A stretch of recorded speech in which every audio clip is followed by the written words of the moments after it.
My husband stood in our marble foyer, suitcase in hand, explaining how his 24-year-old assistant understood him in ways I never could. 20 minutes later, he was frantically calling his HR department, asking why his retirement account had been frozen.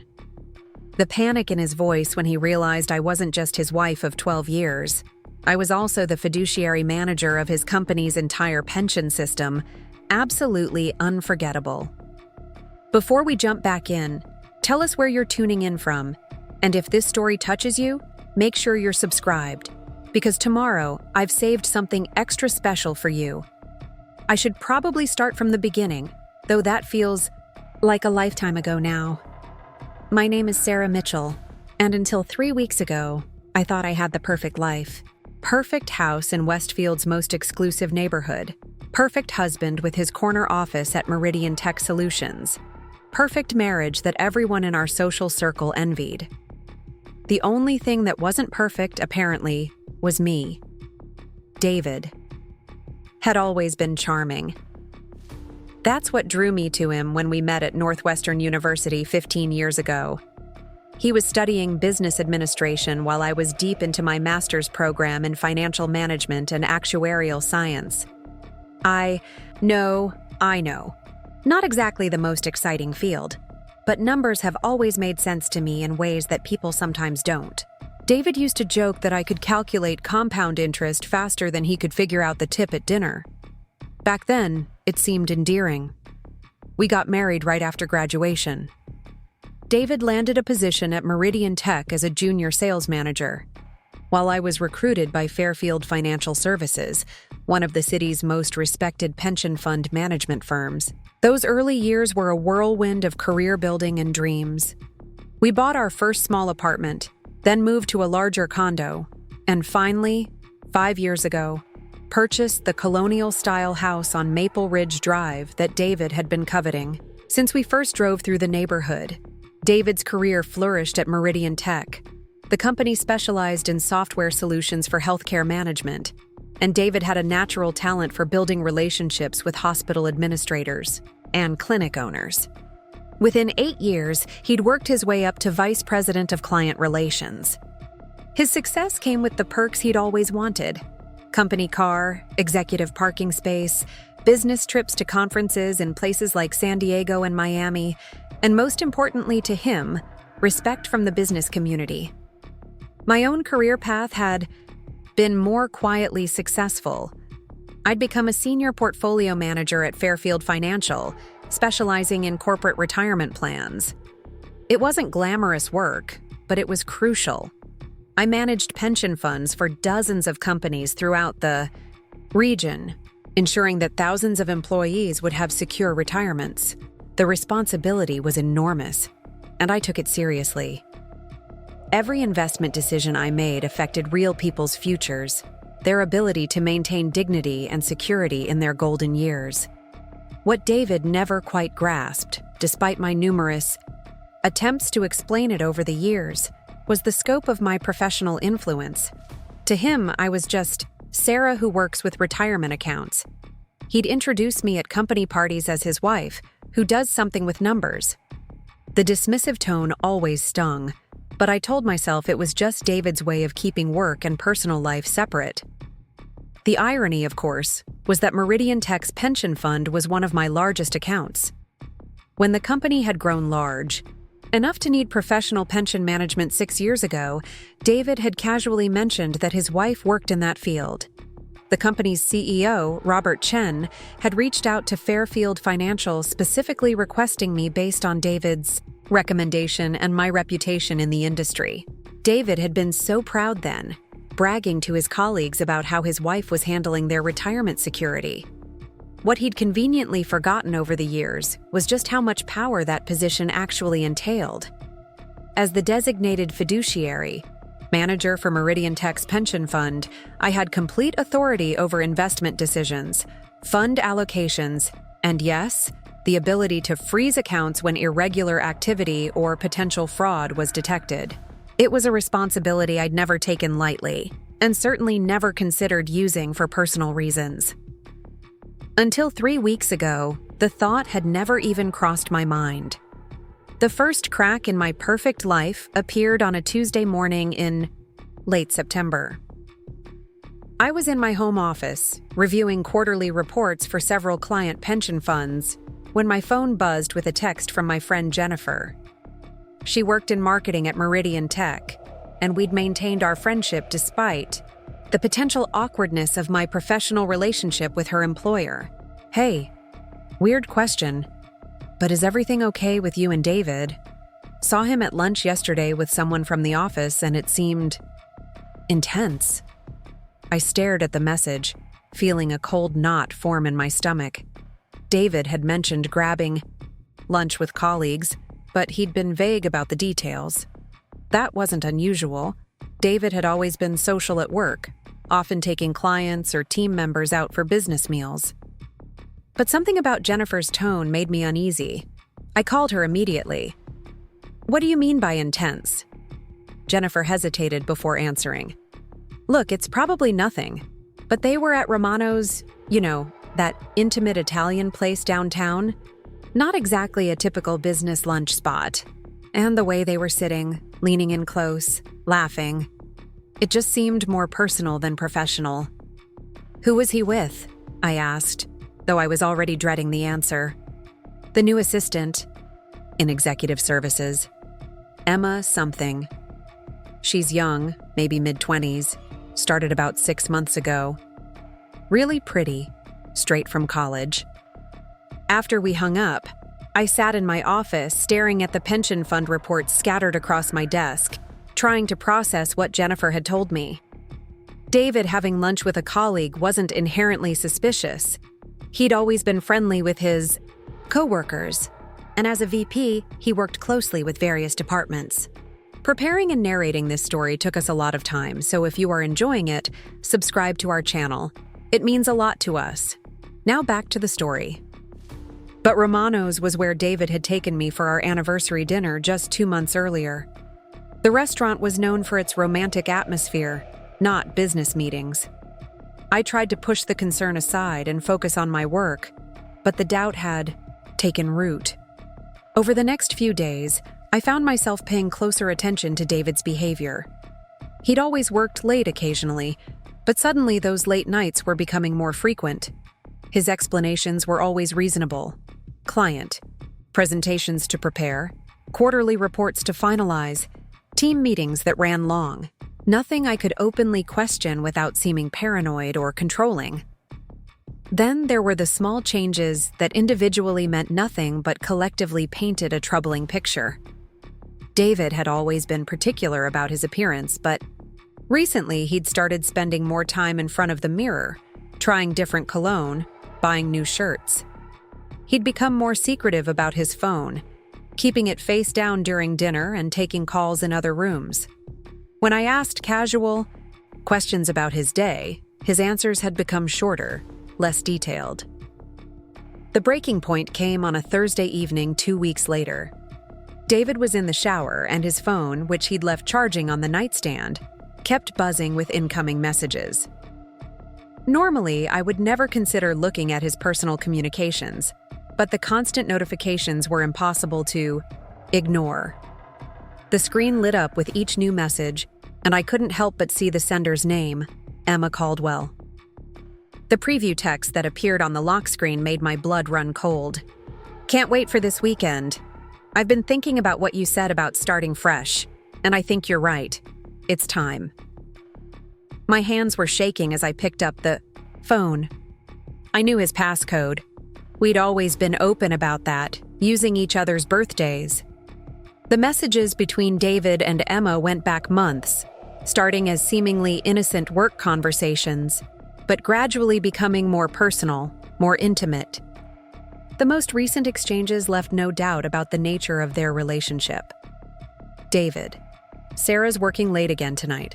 Sometimes I wonder if she even notices I'm here anymore." Emma: "You deserve someone who appreciates you, someone who sees how amazing you are." David: "I've been thinking about what we talked about making a change. Maybe it's time to stop pretending this marriage is working." Emma: "I'm ready whenever you are." We could have such a beautiful life together. David. I love how you see the future so clearly. Sarah's always been focused on numbers and calculations. You see possibilities.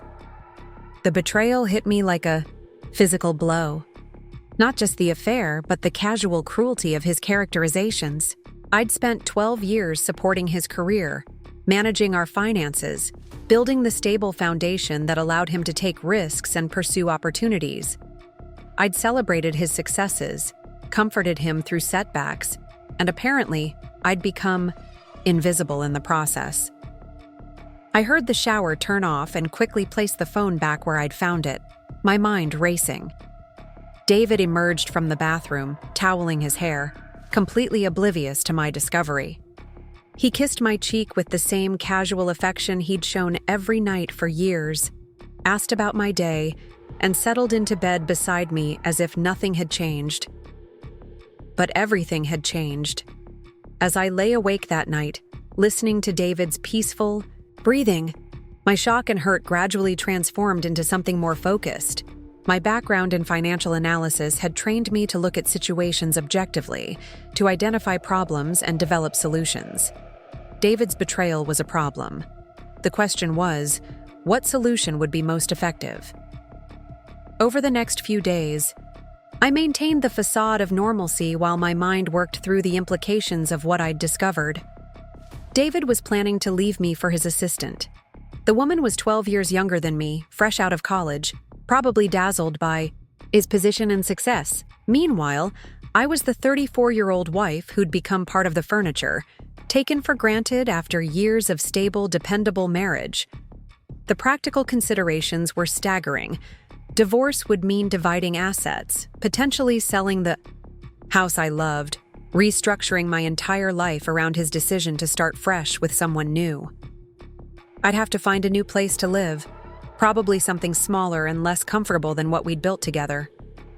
Meanwhile, David would continue his upward trajectory at Meridian Tech, probably get promoted to senior VP within a few years, and build a new life with Emma funded by the success I'd helped him achieve. It was during one of these sleepless nights, as I mentally cataloged everything I stood to lose, that I remembered something David had apparently forgotten. The Meridian Tech Pension Fund wasn't just another account I managed. It represented the retirement security of over 400 employees, including David himself. As the fiduciary manager, I had complete authority over that fund, including the ability to investigate and freeze accounts when potential irregularities were detected. I wasn't thinking about revenge yet. I was thinking about protection.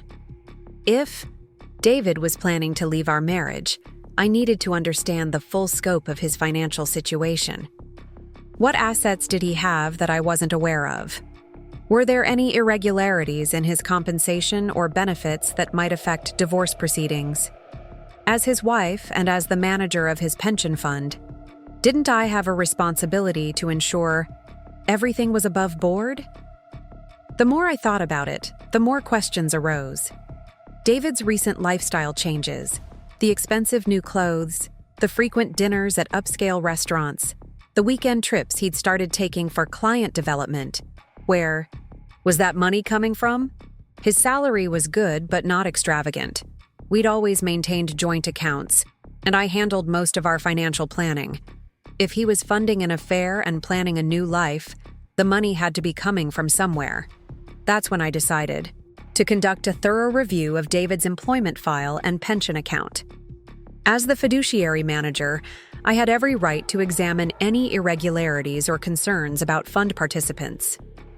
It was my professional duty to ensure the integrity of the retirement system I managed. What I found in David's file was more damaging than I'd ever imagined. Over the past 18 months, David had been systematically inflating his expense reports, claiming personal meals and entertainment as business expenses. The amounts weren't huge individually. A dinner here, a hotel, upgrade there, but they added up to several $1,000s in fraudulent reimbursements. More seriously, he'd been manipulating his commission structure, taking credit for sales that had been initiated by other team members and claiming higher percentages on deals that involved multiple departments. Most damning of all, I discovered that David had been using his access to client information to pursue personal investment opportunities. He'd learned about a healthcare startup through his work with a client, then invested personal funds based on insider knowledge about upcoming contracts. The investment had paid off handsomely, but it represented a clear violation of Meridian Tech's ethics policies and potentially federal securities regulations. The evidence was all there in the company's own systems, carefully documented in files that David probably assumed no one would ever review comprehensively. His confidence in his own untouchability had made him careless. He'd covered his tracks well enough to avoid casual detection, but not well enough to withstand the kind of detailed analysis I was trained to perform. As I compiled this information, my emotions shifted from hurt to anger to something colder and more calculating. David wasn't just cheating on our marriage. He was cheating his employer, his colleagues, and potentially violating federal law. The man who'd dismissed my work as something with numbers had forgotten that those numbers told stories, and his story was one of systematic deception and fraud. The final piece of evidence came from an unexpected source. While reviewing expense reports, I noticed that several of David's claimed business dinners had taken place at restaurants I recognized, places where Emma had posted photos on her social media accounts. Cross-referencing the dates, I realized that David had been claiming his romantic dinners with Emma as legitimate business expenses, essentially making Meridian Tech fund his affair. That's when I knew exactly what I had to do. David had made his choice, and now I would make mine. But unlike his decision, which was based on selfishness and deception, mine would be grounded in professional responsibility and personal justice. He wanted to start fresh with his young assistant?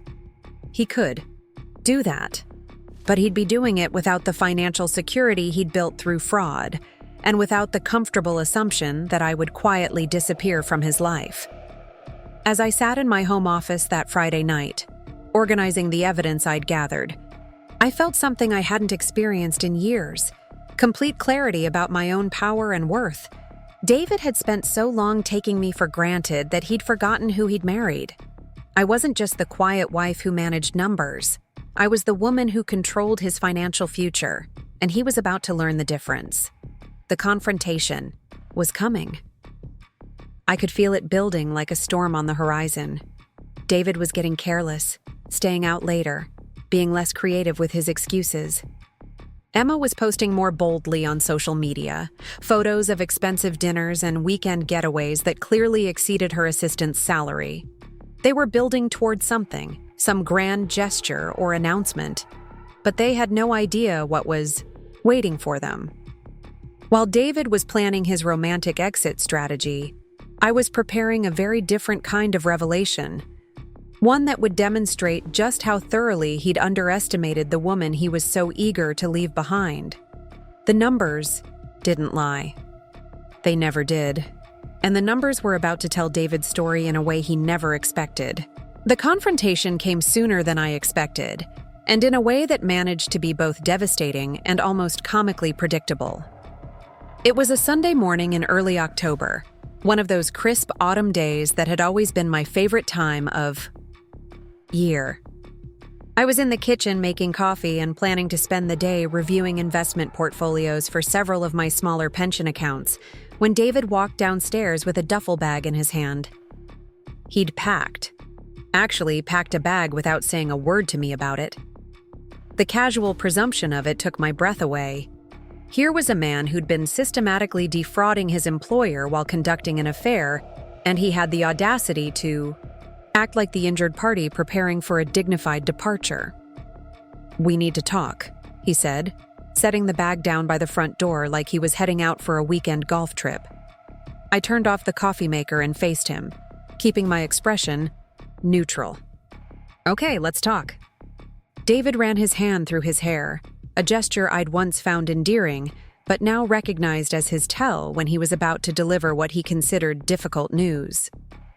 Sarah, I've been doing a lot of thinking lately about our relationship, about where we are and where we're heading. The rehearsed quality of his words was almost insulting. This was clearly a speech he'd practiced, probably in front of Emma, maybe even workshopped with her for maximum impact.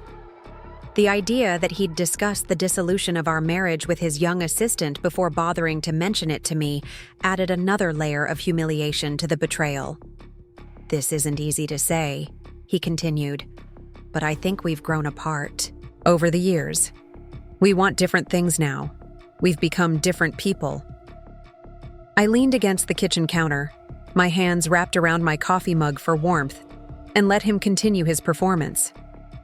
There was something almost fascinating about watching someone you'd shared a life with reveal themselves to be a complete stranger. The David I'd married would never have been this calculatingly cruel. Or maybe he would have, and I'd simply been too trusting to see it. "I've met someone," he said, as if this were a revelation rather than something I'd known for weeks. "Emma. She works at Meridian. She makes me feel alive again, Sarah. She sees possibilities in life that I'd forgotten existed." The casual cruelty of using our kitchen, the space where we'd shared thousands of meals and conversations over 12 years, to deliver this particular knife twist was breathtaking. But what struck me most was how thoroughly he'd convinced himself that he was the victim in this scenario. In his mind, I was the obstacle to his happiness, the burden he needed to shed to embrace his authentic self.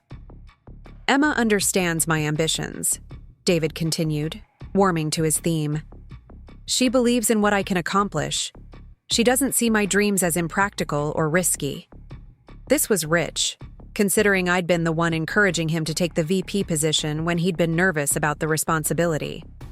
I'd been the one who'd managed our finances conservatively enough to give him the security to pursue promotions and take calculated career risks. But apparently, support and stability weren't as exciting as whatever validation a 24-year-old was providing. "I know this is sudden," he said, which was perhaps the most dishonest statement he'd made yet, given that he'd been planning this exit for months. "But I think it's better to be honest now rather than drag this out. Neither of us deserves to be trapped in a relationship that isn't working." Trapped. He felt trapped by the marriage that had provided him with emotional support, financial stability, and professional advancement. The marriage where I'd sublimated my own career ambitions to ensure his success, where I'd managed every practical detail of our shared life so he could focus on climbing the corporate ladder. "What about the house?" I asked, my voice remarkably steady considering the rage building in my chest. "We'll have to sell it, obviously. Split the proceeds. I know that's hard, but it's the fairest way to handle things." Of course it was. David got to start fresh with his young girlfriend, while I got to rebuild my life from the wreckage of his choices. He got the excitement of new love and unlimited possibilities, while I got the practical burden of disentangling 12 years of shared assets and memories. "I've already talked to Jim Patterson about handling the divorce," David continued, referencing the attorney who'd helped us with the house purchase. "He says it should be straightforward since we don't have kids. We can probably wrap everything up in a few months."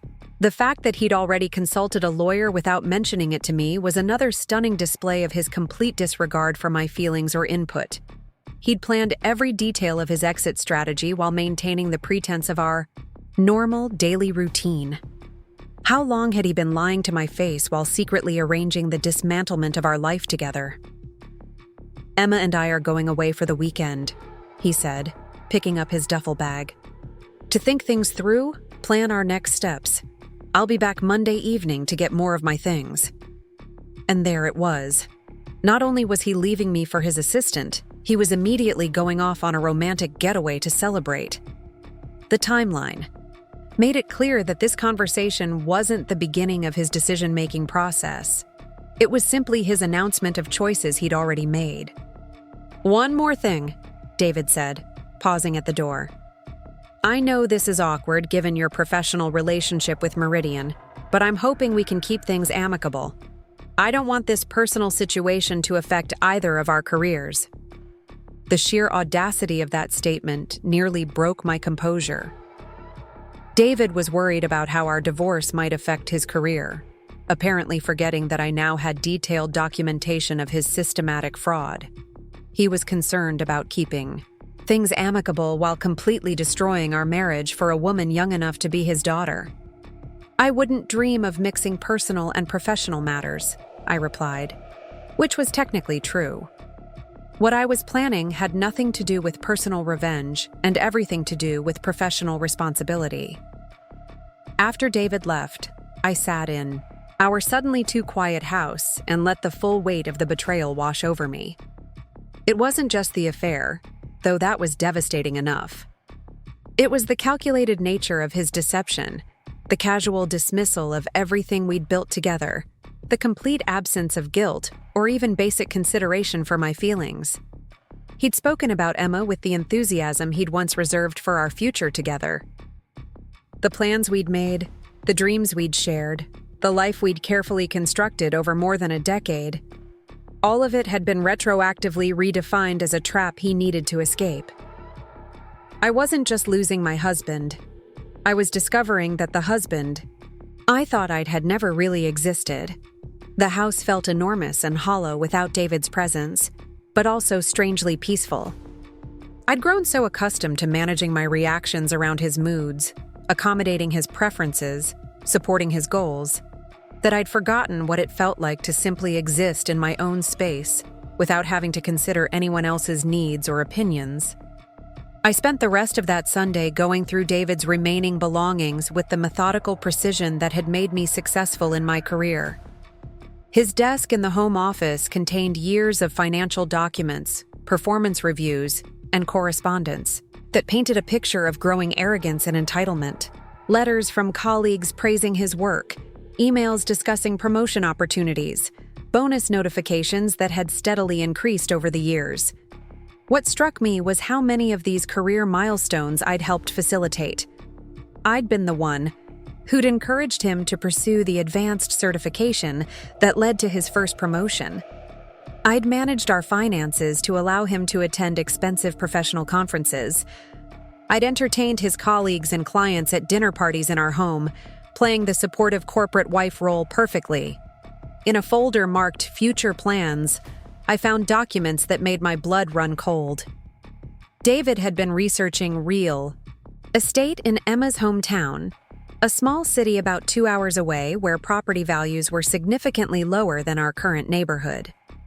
He'd printed out listings for modest houses, calculated mortgage payments, even researched local job opportunities. The planning was extensive and detailed.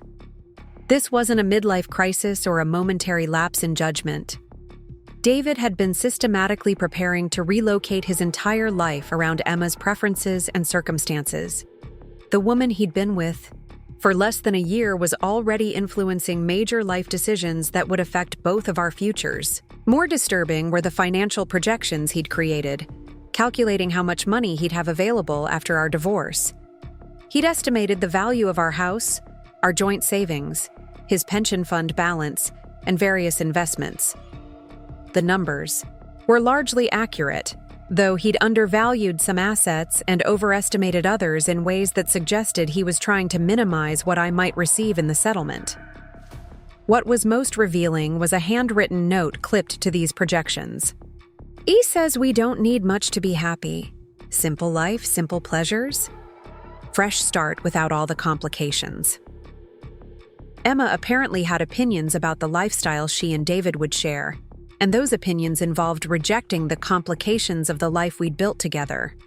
The house I loved, the financial security I'd worked to create, the social connections we'd developed. All of it was now characterized as unnecessary baggage, holding David back from authentic happiness. That evening, I called my sister Rebecca, who lived in Chicago with her husband and 2 young children. Rebecca was 5 years older than me and had always been protective, sometimes annoyingly so. When we were children, she'd been the one to confront playground bullies on my behalf. As adults, she'd been skeptical of David from the beginning, though she'd been diplomatic enough to keep most of her concerns to herself. "He did what?" Rebecca's voice rose to a pitch that probably woke her sleeping children. I gave her the condensed version of David's announcement, leaving out the details about his financial improprieties. That information felt too volatile to share, even with family, until I'd decided how to use it. "That absolute bastard," Rebecca said, her Midwestern politeness abandoned in the face of protective fury. 12 years of marriage, and he just announces he's leaving for some child he works with? What is wrong with men? "Apparently, I was holding him back from his dreams," I said, surprised by how bitter I sounded. "Oh, please. You've been supporting his dreams since college. You're the reason he could take risks with his career. You managed everything that allowed him to succeed." Rebecca's validation meant more than I'd expected. During the marriage, I'd sometimes wondered if I was being too accommodating, too willing to subordinate my own goals to David's advancement. But questioning that dynamic had felt disloyal, like admitting failure in the relationship I'd committed to building. "What are you going to do?" Rebecca asked. "I'm not sure yet. The practical details are overwhelming. The house, the finances, starting over at 34. "You're not starting over," Rebecca said firmly. "You're continuing a life that got temporarily derailed by an idiot. You have a successful career, financial expertise, and now you'll have freedom to pursue whatever you want without having to consider his ego." After we hung up, I sat in the living room where David and I had spent countless evenings watching movies, discussing our days, planning our future. The space felt like a museum of a relationship that had apparently been dying while I remained obliviously committed to its success. My phone buzzed with a text message from David. "Hope you're doing okay. I know this is hard, but I really believe this is best for both of us in the long run. We can talk more when I get back Monday." The casual tone was infuriating. He was off having a romantic weekend with his girlfriend while I processed the destruction of everything we'd built together, and he was checking in like a concerned friend. The lack of genuine remorse or acknowledgement of the pain he'd caused was perhaps more hurtful than the betrayal itself. I started to respond with something polite and accommodating, the kind of gracious acceptance that would make his transition easier. Then I stopped, deleted the draft, and wrote back, "Enjoy your weekend. We'll definitely have a lot to discuss when you return." Let him interpret that however he wanted.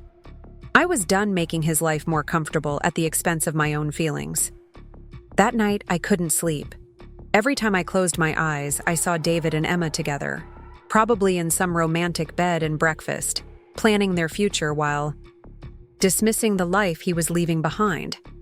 I imagined them talking about how much happier David would be once he was free from the burden of our marriage, how much more authentic their relationship was compared to what he'd had with me. The rage that kept me awake wasn't just about the affair or even the divorce. It was about the systematic dismissal of my worth, the casual assumption that I would quietly accept whatever scraps David chose to leave me with. He'd stolen 12 years of my emotional investment and financial support, and now he expected me to gracefully step aside so he could enjoy the benefits of that foundation with someone else. By morning, my hurt had crystallized into something much more focused and dangerous. David had made a catastrophic miscalculation in how he'd handled this situation. He'd assumed that I would be devastated and passive, that my shock and pain would make me compliant with whatever arrangements he proposed. He'd forgotten that the skills that made me successful in managing pension funds, attention to detail, long-term strategic thinking, understanding of risk and consequence, weren't limited to my professional life. He'd forgotten that the woman he was so eager to dismiss had access to information that could destroy everything he'd worked to build. Most critically, he'd forgotten that his pension fund, his financial security, his comfortable retirement that he'd been counting on to support his new life with Emma was entirely under my control. Not just influenced by me, but literally controlled by my decisions as the fiduciary manager of Meridian Tech's retirement system. David wanted a fresh start? He was about to learn exactly what that phrase meant when all the safety nets he'd taken for granted were suddenly removed. The man who'd characterized our stable, successful marriage as a trap was about to discover what actual financial insecurity felt like. I spent that Monday morning reviewing every detail of David's employment file, his pension contributions, his benefit elections, and his projected retirement timeline, not as his wife, but as the professional responsible for ensuring the integrity of the fund he'd been systematically defrauding. The irony was perfect. David's confidence in his own cleverness, his assumption that no one would ever comprehensively review his activities, had made him careless about covering his tracks. The same arrogance that had led him to conduct an affair with a colleague while stealing from his employer had convinced him that I would be too heartbroken to cause him any real problems. He was about to learn how wrong he could be about someone he'd shared a bed with for 12 years. The woman he thought he knew, the accommodating wife who'd always prioritized his success over her own ambitions, was about to remind him exactly who he'd chosen to cross. The numbers never lied, and David's numbers told a story of fraud, betrayal, and criminal misconduct that would make his romantic weekend with Emma feel like the last carefree moment of his comfortable life. When he came home Monday evening to collect more of his belongings, I was ready for him. Not with tears or pleas for reconciliation, but with a complete understanding of just how much power I had in this situation. Power he'd given me himself by recommending me for the Meridian Tech account, and power he'd somehow forgotten existed in his rush to embrace his new future. David thought he was leaving a marriage. What he was actually doing was walking away from the one person who'd been protecting him from the consequences of his own actions. That protection was about to be withdrawn, and the man who'd been so eager to start fresh was about to discover what it felt like to have his past catch up with him in ways he'd never imagined. The beauty of having a methodical mind is that even in crisis, you can compartmentalize emotions and focus on actionable steps. While David spent his week after our confrontation moving his belongings to what I assumed was Emma's apartment, I spent mine conducting the most thorough audit of my professional career. Every transaction, every expense report, every commission, payment, every benefit election in David's employment file received microscopic examination. What emerged was a pattern of financial misconduct so systematic and extensive that I had to admire its audacity, even as it sickened me. David hadn't just been stealing from Meridian Tech. He'd been running what amounted to a sophisticated embezzlement scheme that touched multiple departments and violated numerous federal regulations. The expense report fraud alone totaled nearly $18,000 over 15 months. David had been claiming personal meals with Emma as client entertainment, billing romantic weekend trips as business travel, and even submitting receipts for couples' spa treatments as stress management for enhanced job performance. The creativity was almost impressive, if you could ignore the fact that he was essentially making his employer fund his affair. More serious were the commission irregularities. David had been manipulating the sales tracking system to claim credit for deals initiated by junior staff members, inflating his performance metrics, and qualifying for bonus payments he hadn't earned. When I cross-referenced his claimed sales with actual client communications and contract dates, the discrepancies were glaring. He'd been stealing credit and compensation from his own team members, including several young employees who probably didn't have the seniority or confidence to challenge his claims. The securities violations were the most damaging discovery. Using confidential client information to make personal investments wasn't just unethical, it was potentially criminal. David had learned about upcoming government contracts through his work with healthcare clients, then invested heavily in medical technology companies positioned to benefit from those contracts. His investment portfolio, which I accessed through our joint financial accounts, showed gains of over $60,000 from these trades. But it was the pension fund manipulation that crossed the line from misconduct to potential federal crime. David had been adjusting his own contribution elections and benefit calculations using his access to the HR system, essentially gaming the retirement matching program to maximize his personal benefit. The amounts weren't huge, but the systematic nature of the fraud created a paper trail that would be impossible to explain away. As I documented each violation, I realized that David's confidence in his own untouchability had made him incredibly sloppy. He'd left digital fingerprints on every fraudulent transaction, seemingly convinced that no one would ever connect the dots or question his activities. His arrogance had created a prosecutor's dream, a comprehensive record of intentional, systematic theft from his employer. The question was how to use this information most effectively. Simply reporting David's crimes to Meridian Tech would certainly result in his termination and likely criminal charges, but it wouldn't necessarily provide me with any leverage in our divorce proceedings. I needed a strategy that would not only hold David accountable for his fraud, but also protect my own interests in the dissolution of our marriage. That's when I remembered something my mentor at Fairfield Financial had told me years ago about fiduciary responsibility. Your first duty is always to the beneficiaries of the fund. Everything else, including personal relationships and company politics, comes second. As the fiduciary manager of Meridian Tech's pension fund, my primary obligation was to protect the retirement security of the fund's participants. If one of those participants was systematically defrauding the company and manipulating the retirement system, I had not just the right, but the responsibility to take action. The fact that the participant happened to be my estranged husband was irrelevant to my professional duties. I began by documenting everything in a formal report, following the same protocols I would use for any suspected fraud case.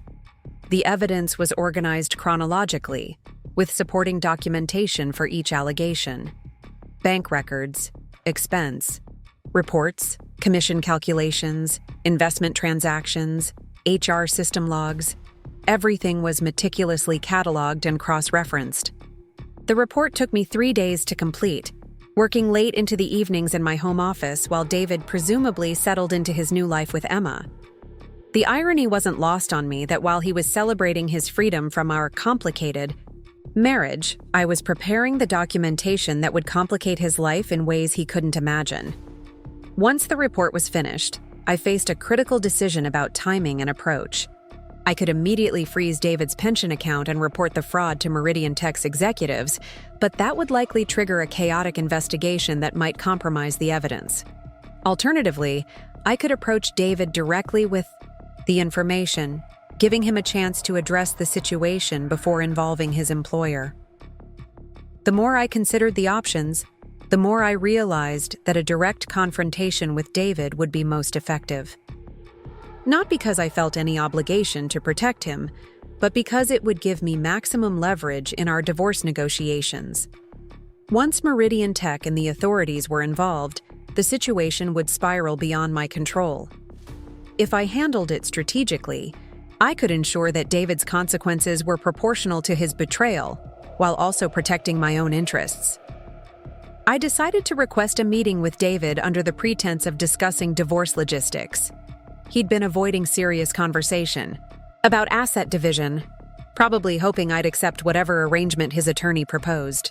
A face-to-face meeting would give me the opportunity to reveal what I'd discovered and negotiate from a position of absolute strength. David agreed to meet at a neutral location, a coffee shop in the downtown business district where we'd sometimes met for lunch during the early years of our marriage. When I arrived, he was already seated at a corner table, looking relaxed and confident in a way that suggested he believed the worst of our separation was behind us. "Sarah," he said, standing to greet me with the same polite distance he might show a business acquaintance. "You look well. How are you adjusting to everything?" The casual concern in his voice was infuriating, as if our divorce was some natural disaster we were both coping with rather than his deliberate choice. But I maintained my composure, sitting across from him and opening the portfolio I'd brought with me. "I'm adjusting fine," I replied. "Actually, I wanted to talk to you about some complications that have come up. professional complications that might affect our divorce proceedings. David's expression shifted slightly, curiosity replacing casual confidence. What kind of complications?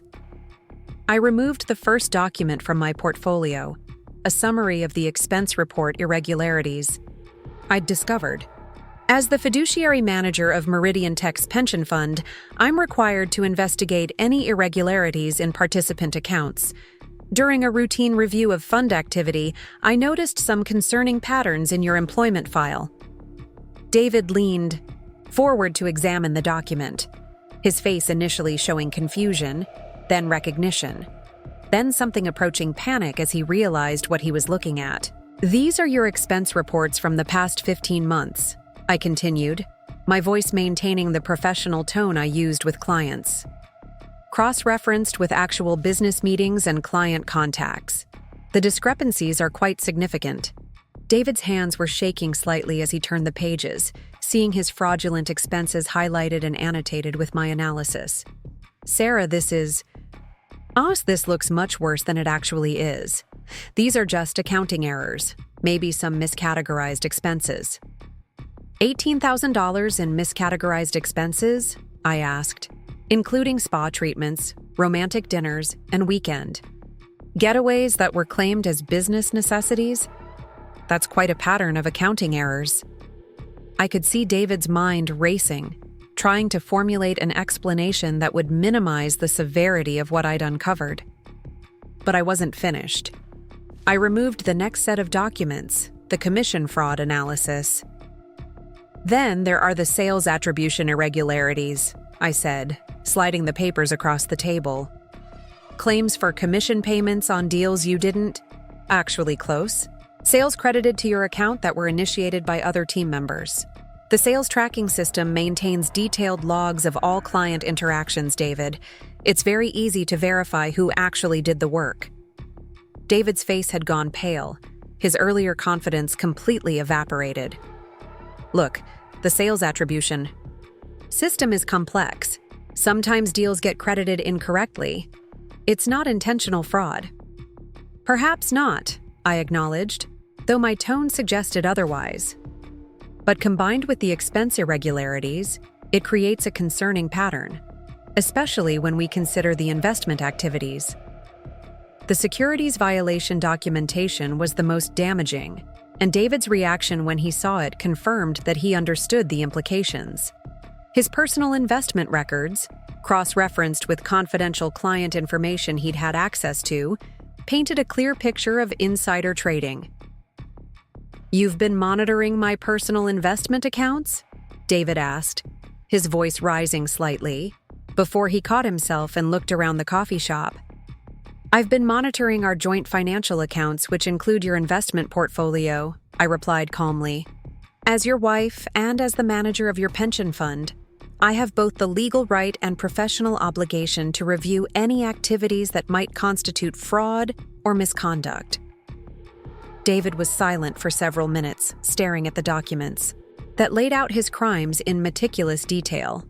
I could see him calculating his options, trying to find an angle that would minimize his exposure or shift responsibility elsewhere. "What do you want?"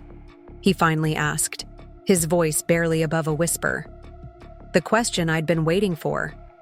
The moment when David realized that his comfortable assumptions about our divorce had just been shattered, replaced by a much more precarious reality where I held all the leverage. "I want several things," I said, removing a final document from my portfolio. "First, I want full disclosure of all your assets, including any accounts or investments Emma might not be aware of. Second, I want a divorce settlement that reflects the actual circumstances of our marriage's end, not the sanitized version you presented to your attorney." David opened his mouth to respond, but I continued before he could speak. "Third, I want you to understand that your pension fund is currently under administrative review due to the irregularities I've discovered. As the fiduciary manager, I have the authority to freeze accounts when potential fraud is detected. Your retirement account, which currently contains approximately $240,000, is effectively under my control until this investigation is resolved. The number hit David like a physical blow. His pension fund represented the largest single asset in his financial portfolio, the foundation of his retirement security and his ability to support the new life he was planning with Emma. The realization that I could simply freeze those funds indefinitely was clearly something he'd never considered. "You can't do that," David said, though his tone suggested he wasn't entirely certain of his legal ground. "I not only can, I'm required to do it under federal fiduciary responsibility laws," I replied. "When evidence of participant fraud is discovered, immediate protective action is mandatory. The alternative would be to immediately report the fraud to Meridian Tech's executives and potentially to federal authorities, which would trigger a much more public and destructive investigation." David stared at me across the table, finally seeing me clearly for perhaps the first time in our entire marriage. Not the accommodating wife who'd always prioritized his comfort and success, but a skilled financial professional with significant institutional power and a complete understanding of how to use it effectively. "What are you proposing?" he asked, after a long silence. "I'm proposing that we negotiate a private resolution to these irregularities before they become public problems," I said. "You make full financial restitution to Meridian Tech for the fraudulent expenses and commission overpayments. You cooperate fully with a restructured divorce settlement that reflects the actual circumstances of our separation. And you accept that your pension fund will remain frozen until all restitution is complete and verified." The terms were harsh, but fair, giving David a path to avoid criminal prosecution while ensuring that I wasn't financially penalized for his betrayal. More importantly, they established a new power dynamic in our relationship where his consequences were proportional to his actions. "And if I don't agree to these terms?" David asked, though he clearly already knew the answer.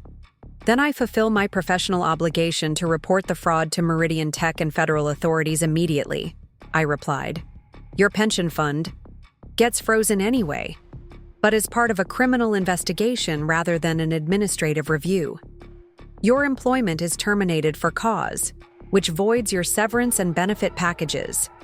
And the public nature of the charges makes your relationship with Emma significantly more complicated, especially since much of the fraud was committed to fund your affair with her."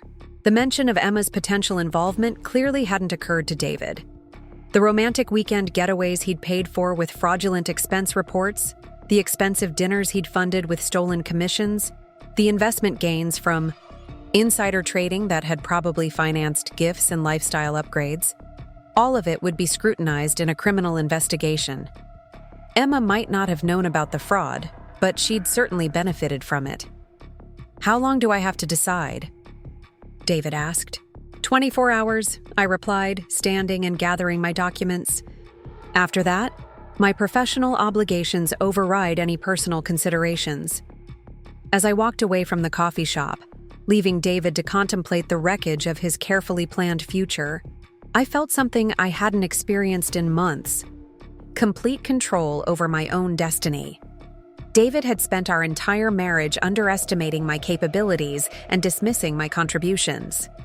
His assumption that I would be a passive victim in our divorce had led him to overlook the one crucial fact that would determine both our futures. I wasn't just his wife.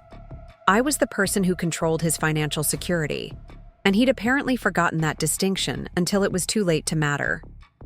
The man who'd been so eager to start fresh with his young assistant was about to learn that his past had a much longer reach than he'd anticipated. The next 24 hours would determine whether David was smart enough to accept a negotiated resolution or arrogant enough to force a public confrontation that would destroy everything he'd worked to build.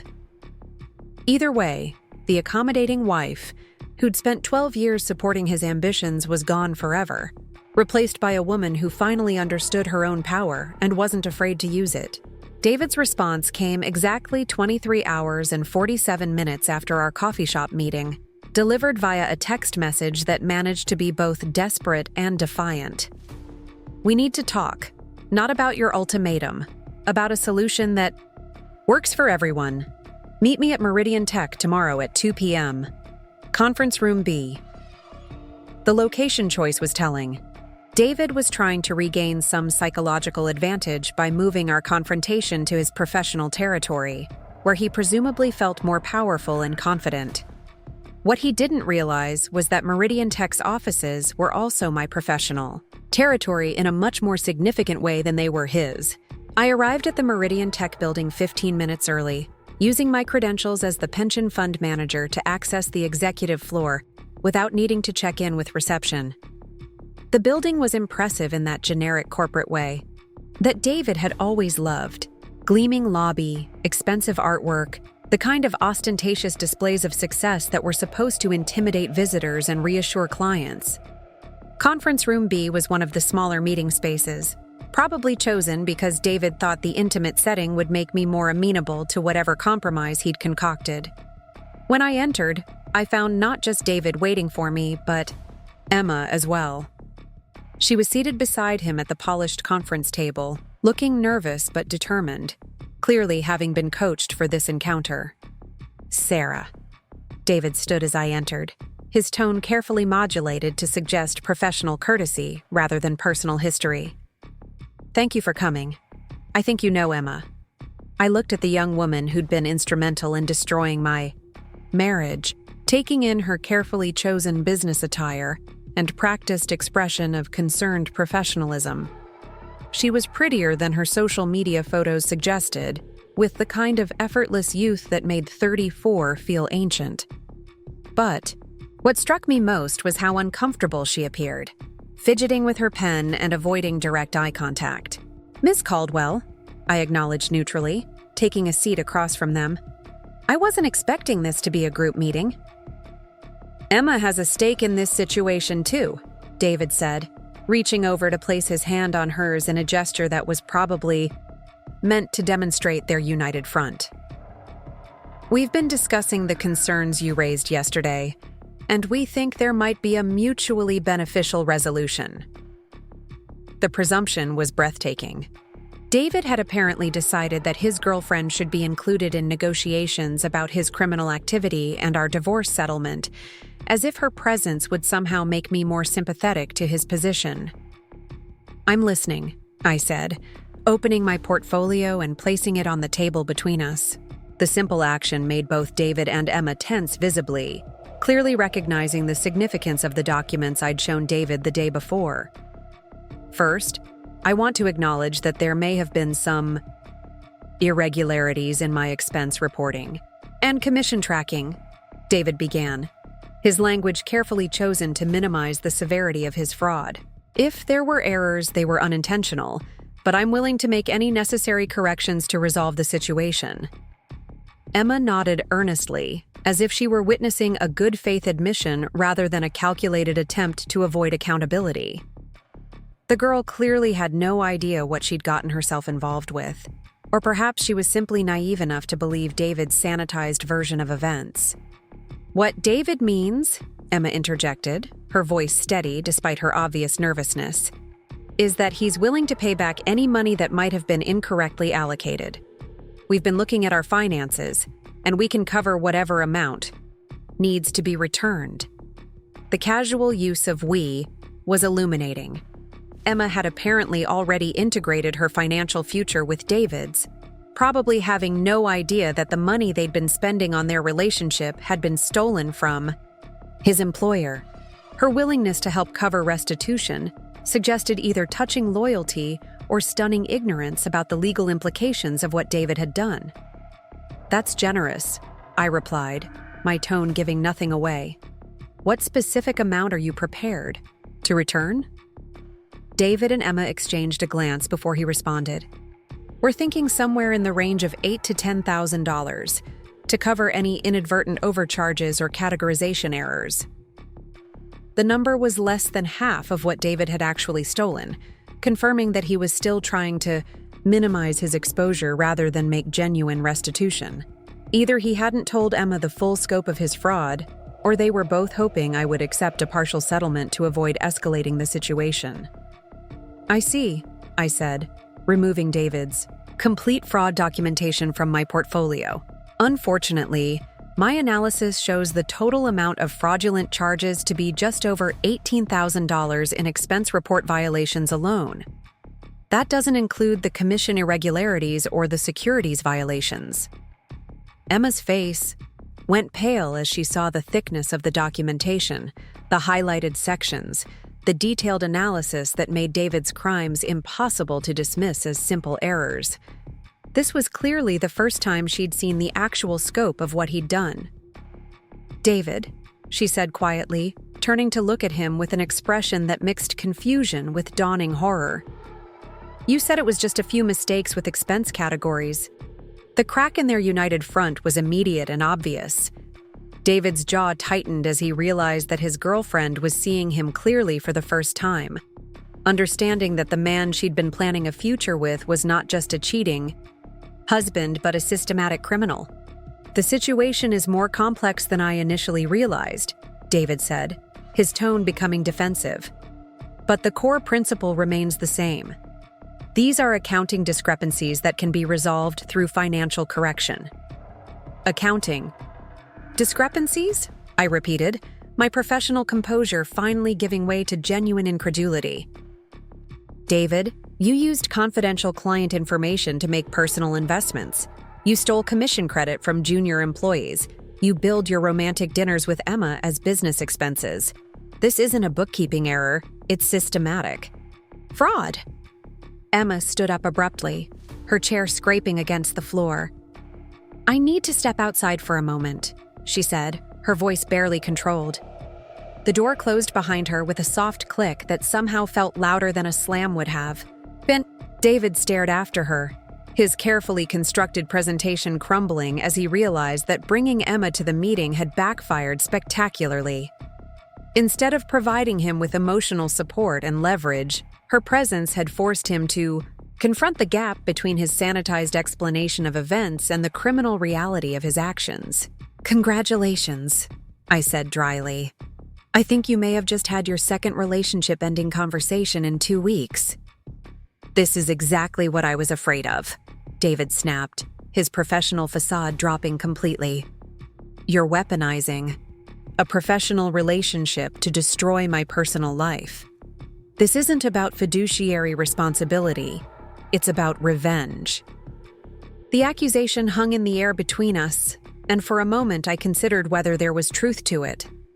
Was I pursuing David's fraud because of my professional obligations, or because I wanted to punish him for betraying our marriage? The honest answer was probably both, but the distinction didn't matter. David's crimes were real, regardless of my motivations for exposing them.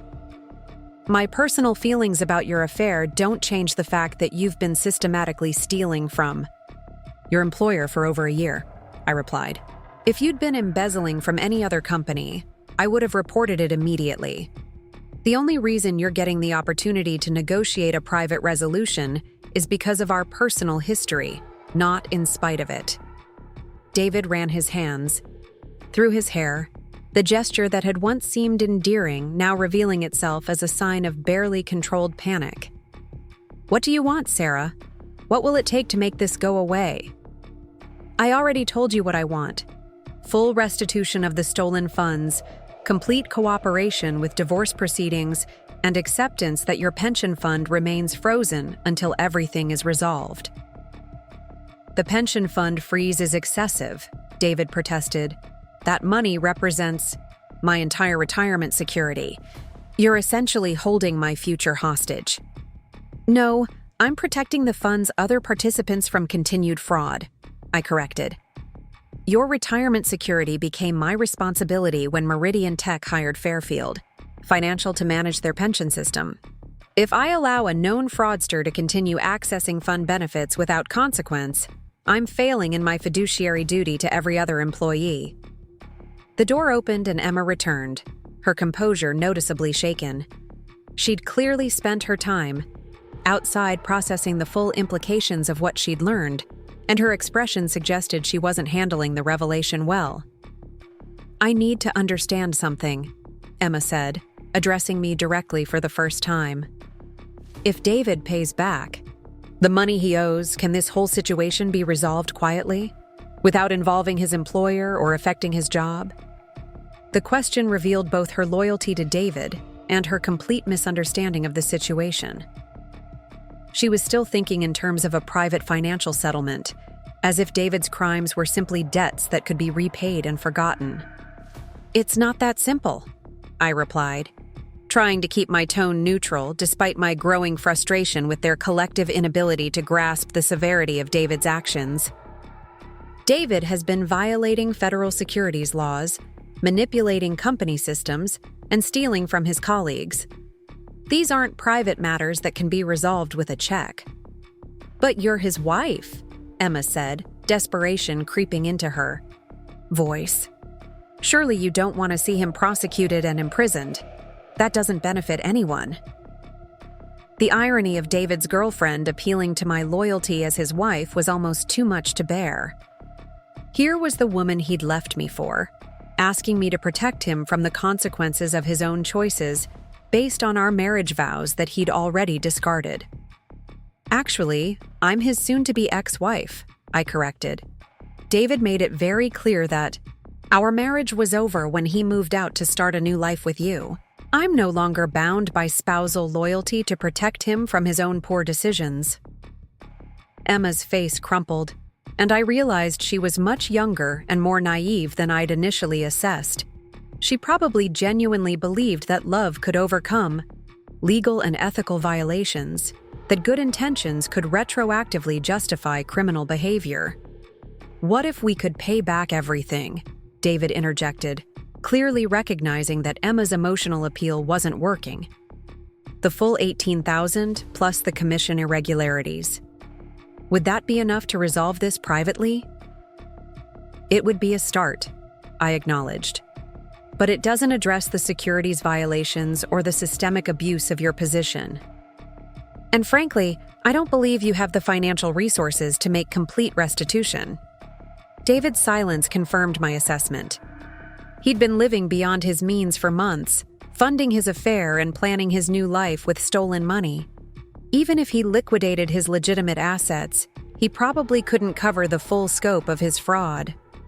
"There might be another option," Emma said quietly, looking between David and me with the expression of someone about to make a significant sacrifice. "I have a trust fund from my grandmother. It's not huge, but it might be enough to cover what David owes." The offer was simultaneously touching and tragic. This young woman was prepared to deplete her inheritance to save a man who'd systematically deceived his employer and abandoned his wife. Her loyalty was admirable, but it was based on a fundamental misunderstanding of both David's character and the legal realities of his situation. "That's very generous," I said, meaning it sincerely. "But Emma, you need to understand that financial restitution alone won't make this situation disappear. David has violated multiple federal laws. Even if he pays back every stolen dollar, he's still committed crimes that could result in prosecution. Unless his wife chooses not to report them," David said, his tone carrying a subtle threat. "You have discretion in how you handle this, Sarah. You could choose to treat it as an internal administrative matter rather than a criminal case." The suggestion was both legally ignorant and morally repugnant. David was asking me to become complicit in covering up his crimes, to use my professional position to protect him from accountability. The request demonstrated how thoroughly he'd misunderstood both my character and my professional obligations. "David, I'm required by law to report suspected fraud to the fund's board of trustees and potentially to federal authorities," I explained patiently. "This isn't a personal choice I get to make based on our relationship history. It's a professional and legal obligation." "But you have influence over how it's presented," David pressed. "You could frame it as poor judgment rather than intentional fraud, administrative sanctions rather than criminal prosecution." The conversation had reached a critical juncture. David was essentially asking me to sacrifice my professional integrity and potentially break federal law to protect him from the consequences of his own actions. The request was so fundamentally unreasonable that it crystallized everything wrong with our marriage, his assumption that my role was to accommodate his needs regardless of the cost to my own principles or career. "No, David," I said firmly. "I will not compromise my professional ethics or legal obligations to help you avoid accountability for your crimes. You made these choices. You'll live with the consequences." Emma had been listening to this exchange with growing alarm, clearly beginning to understand that the situation was more serious and legally complex than David had led her to believe. "David, maybe we should talk to a lawyer before we go any further with this."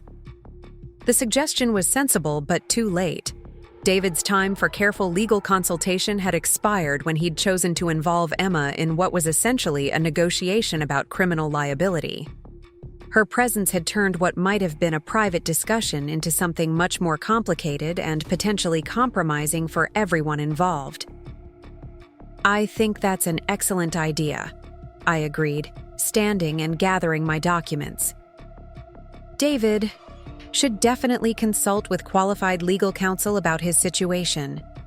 And Emma, you should probably seek independent advice about your potential liability in this matter." "My liability?" Emma's voice rose in alarm. "What do you mean?" "My liability? The expensive dinners David paid for with fraudulent expense reports, the weekend trips funded with stolen commissions, the gifts purchased with money from illegal securities trading. If prosecutors determine that you knowingly benefited from the proceeds of David's crimes, you could face charges as an accessory." The color drained from Emma's face as she realized the full scope of her potential legal exposure.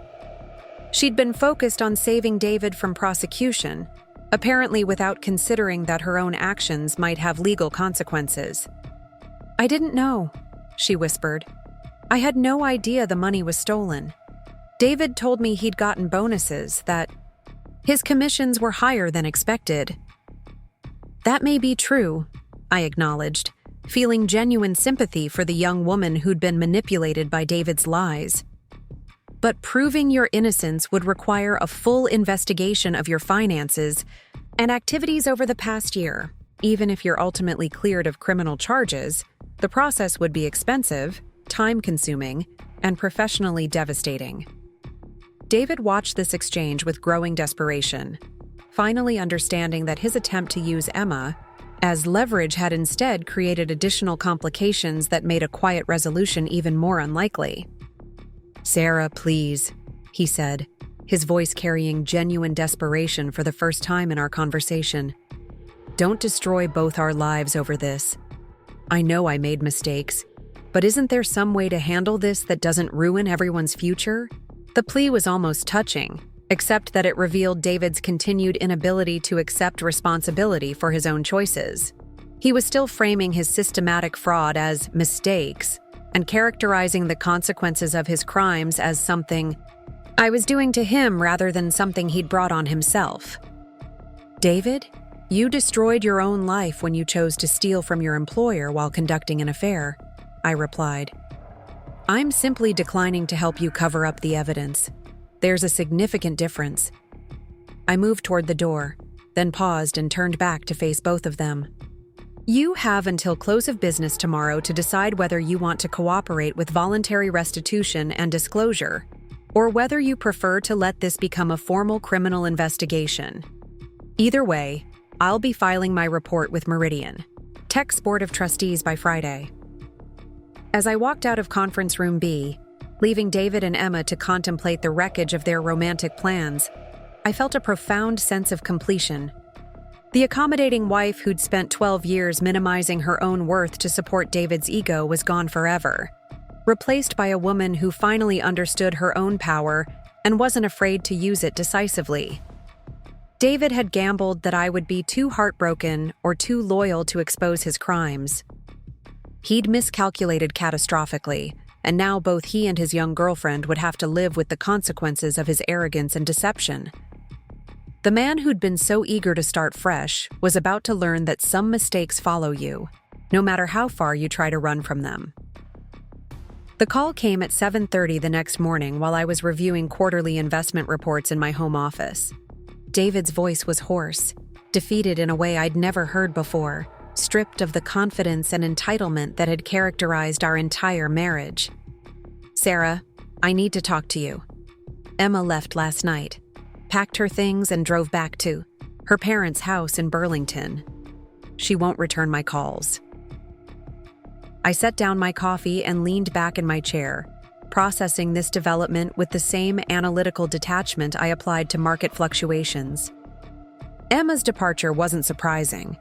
The young woman had clearly been overwhelmed by the legal implications of David's crimes and her potential involvement as an unwitting beneficiary of stolen funds. "I'm sorry to hear that," I replied, and meant it sincerely. Whatever Emma's role in destroying my marriage, she didn't deserve to have her life derailed by David's criminal behavior. Her youth and naivety had made her an easy target for his manipulation. She said she couldn't be with someone who would lie to her about something so serious, David continued, his voice cracking slightly. "She feels like I've ruined her reputation at work and potentially destroyed her career before it even started." The irony was brutal but predictable. David had pursued Emma because she represented youth, possibility, and uncomplicated admiration for his success. But when that success revealed itself to be built on fraud and deception, the very qualities that had attracted him to her, her integrity and professional ambition, had driven her away. "What do you want from me, David?" I asked, though I suspected I already knew the answer. "I want to accept your terms. Full restitution, cooperation with the divorce, everything you asked for. I just need your help to figure out how to make this work without destroying what's left of my life." The complete capitulation was both satisfying and somewhat anticlimactic. For weeks, I'd been preparing for a protracted battle involving lawyers, investigators, and potentially criminal prosecutors. David's sudden surrender meant that phase of the confrontation was over, replaced by the more complex challenge of constructing a resolution that served justice while allowing both of us to move forward. "Are you prepared to make complete financial disclosure?" I asked, "including assets, investments, and any funds Emma might have contributed to your accounts?" "Yes. I'll give you access to everything. Bank statements, investment accounts, the trust fund money Emma deposited before she left. Whatever you need to verify the numbers." David's willingness to provide comprehensive financial transparency was encouraging, suggesting he'd finally grasped the seriousness of his situation. The mention of Emma's trust fund contribution was particularly telling. She'd apparently followed through on her offer to help before learning the full scope of David's deception. "I'll need documentation of every fraudulent transaction, including personal benefit you received from stolen funds," I continued. "Dinners, trips, gifts, investments, everything needs to be accounted for and valued." "I understand. I've already started putting together a list. It's more extensive than I initially realized." This admission confirmed what I'd suspected. David's crimes had become so routine that he'd lost track of their scope.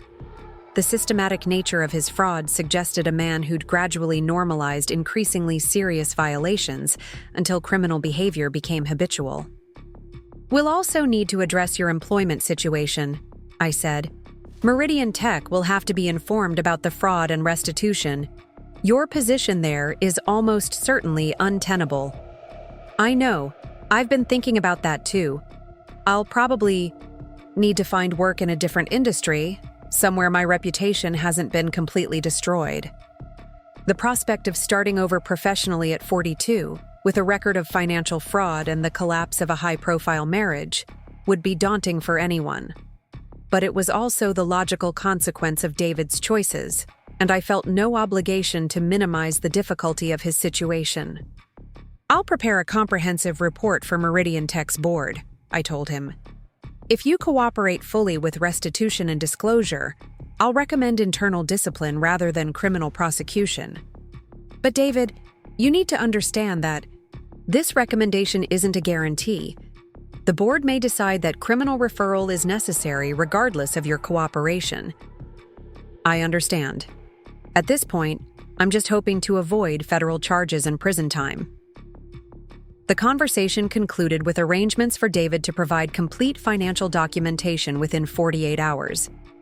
As I hung up, I reflected on how thoroughly the power dynamic in our relationship had shifted. The man who'd dismissed my professional expertise and taken my support for granted was now completely dependent on my discretion and advocacy for his future. Over the next 3 days, David delivered on his promises with a thoroughness that was both impressive and depressing. The financial records he provided painted a picture of systematic deception that went far beyond what I'd initially discovered. Fraudulent expense reports totaling nearly $22,000, commission theft amounting to another $15,000, investment gains from insider trading exceeding $60,000. Most shocking was the scope of personal benefits he'd derived from the stolen funds: expensive jewelry for Emma, luxury weekend trips, a complete wardrobe upgrade, even payments toward a down payment on a house in Burlington that he'd apparently been planning to purchase as a surprise for her. The romantic gestures that had seemed generous and spontaneous had been funded entirely with money stolen from his employer and colleagues. The documentation also revealed the extent to which Emma had unknowingly benefited from David's crimes.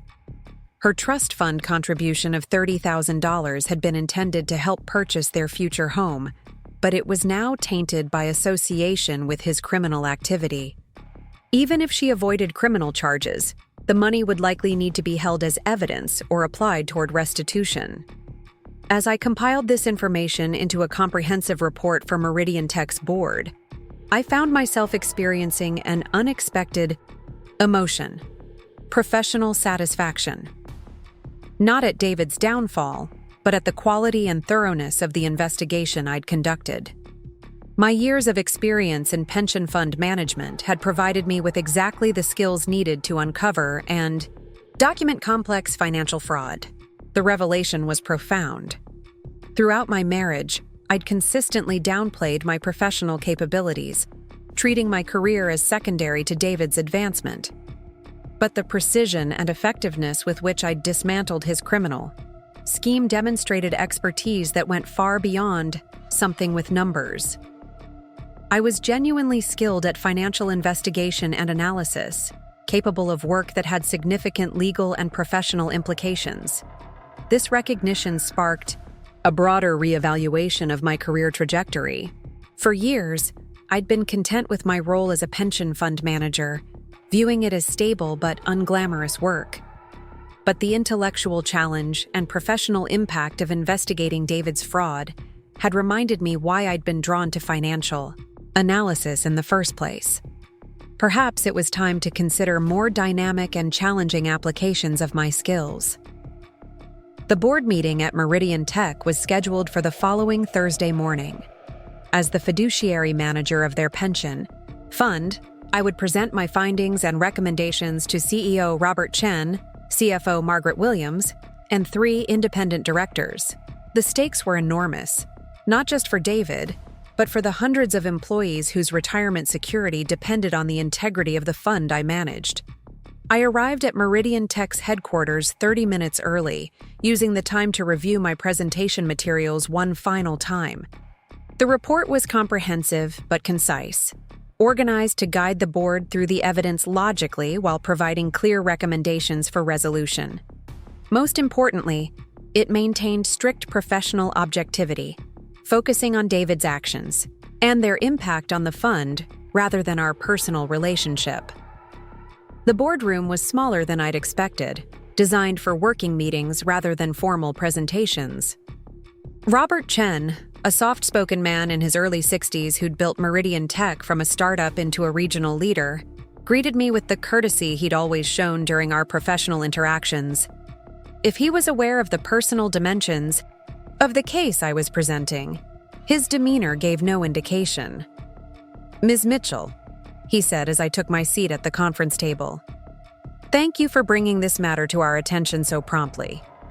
Financial irregularities in pension management are obviously of serious concern to the board, Margaret Williams, the CFO who'd been my primary contact during the setup of Meridian Tech's pension fund, was more direct in her approach. "Sarah, I have to ask, given your personal relationship with David, are you confident that your analysis of his activities has been objective?" The question was both reasonable and inevitable. Board members had a fiduciary duty to ensure that personal relationships didn't compromise professional judgment, especially in matters involving potential criminal activity. "Margaret, that's exactly why I've documented everything so thoroughly," I replied, opening my presentation materials. My personal knowledge of David's financial situation helped me identify irregularities that might have been missed in a routine audit, but every allegation in my report is supported by objective evidence from Meridian Tech's own systems. Over the next 90 minutes, I walked the board through David's crimes with the same methodical precision I'd used to uncover them. Expense report fraud, commission manipulation, securities violations, pension system abuse. Each category was presented with supporting documentation and clear analysis of both the financial impact and legal implications. The board's questions were incisive and thorough, reflecting their understanding that David's actions created potential liability for the company beyond the direct financial losses. Securities violations involving client information could trigger regulatory investigations. Systematic fraud and expense reporting suggested inadequate internal controls. The pension system manipulation raised questions about fiduciary oversight. "What's your assessment of the total financial impact?" Robert Chen asked as I concluded my presentation. "Direct losses from fraudulent expenses and commission theft total approximately $37,000, I replied. "Investment gains from insider trading amount to another $60,000, though recovering those proceeds would require coordination with federal authorities. The total financial impact, including investigation costs and potential regulatory penalties, could exceed $150,000. Margaret Williams whistled softly. "That's significant enough to require disclosure in our quarterly filings. Have you considered the reputational impact if this becomes public?" "David has agreed to voluntary restitution and full cooperation," I explained. "If the board accepts internal discipline rather than criminal referral, we can potentially resolve this matter without public disclosure. However, that decision obviously rests with you." The board members exchanged glances, clearly weighing the complex factors involved in their decision. Criminal prosecution would ensure maximum accountability for David's actions, but could also trigger unwanted publicity and regulatory scrutiny. Internal discipline would allow for quieter resolution, but might appear inadequate given the severity of his crimes. "What's your professional recommendation?" Robert Chen asked. "My recommendation is conditional acceptance of David's restitution offer, combined with immediate termination and permanent ineligibility for rehire," I replied. "This approach ensures full financial recovery while avoiding the uncertainty and expense of criminal prosecution. However, I also recommend implementing enhanced controls to prevent similar fraud in the future." The board deliberated for another hour, ultimately accepting my recommendation with the addition of a formal report to relevant regulatory authorities.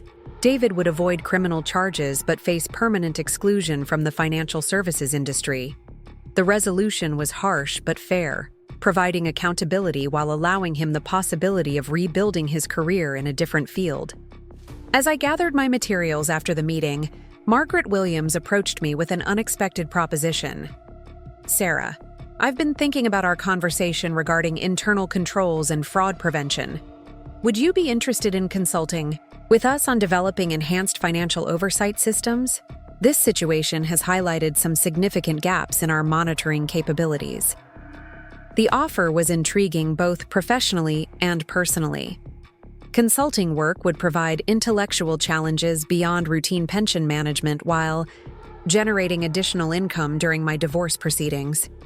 More importantly, it would establish me as an expert in financial fraud investigation, potentially opening doors to similar opportunities with other organizations. "I'd be very interested," In discussing that, I replied, let me know when you'd like to explore the scope and structure of such an engagement. The drive home from Meridian Tech gave me time to process the morning's events and their broader implications. David's case was essentially resolved, pending his completion of restitution payments and formal resignation. Our divorce could now proceed without the complication of ongoing criminal investigations. Most significantly, I had demonstrated professional capabilities that extended far beyond my current role. That evening, I called Rebecca to update her on recent developments. My sister's reaction was characteristically direct and supportive. So let me understand this correctly, she said, after I'd summarized David's complete capitulation and the board's decision. Your cheating ex-husband is now unemployed, financially devastated, and permanently barred from working in his chosen field. While you've established yourself as an expert in financial fraud investigation and picked up a lucrative consulting contract. Is that an accurate summary? That's one way to describe the situation, I acknowledged, though her framing made the outcomes sound more vindictive than they actually were. Good. David spent 12 years taking you for granted and assuming you'd always prioritize his needs over your own ambitions. Now he gets to discover what life looks like when that assumption proves catastrophically wrong. Rebecca's satisfaction was evident, but it also prompted me to examine my own feelings about David's downfall more carefully. Was I motivated by justice or revenge? Did the distinction matter as long as the outcomes were appropriate? The honest answer was that both elements had played a role in my actions. David's betrayal had certainly provided emotional motivation for pursuing his fraud aggressively, but the evidence of his crimes was objective and compelling regardless of my personal feelings. Even a completely neutral investigator would have reached similar conclusions and recommendations. More importantly, the process had revealed strengths and capabilities I'd forgotten I possessed.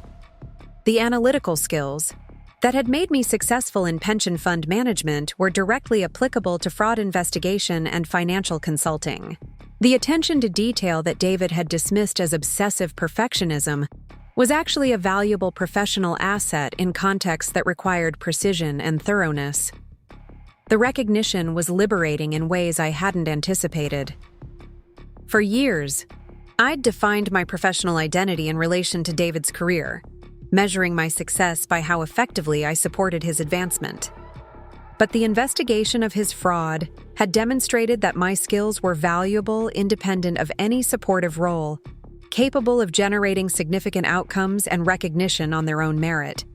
This insight prompted a fundamental reevaluation of my career goals and professional trajectory.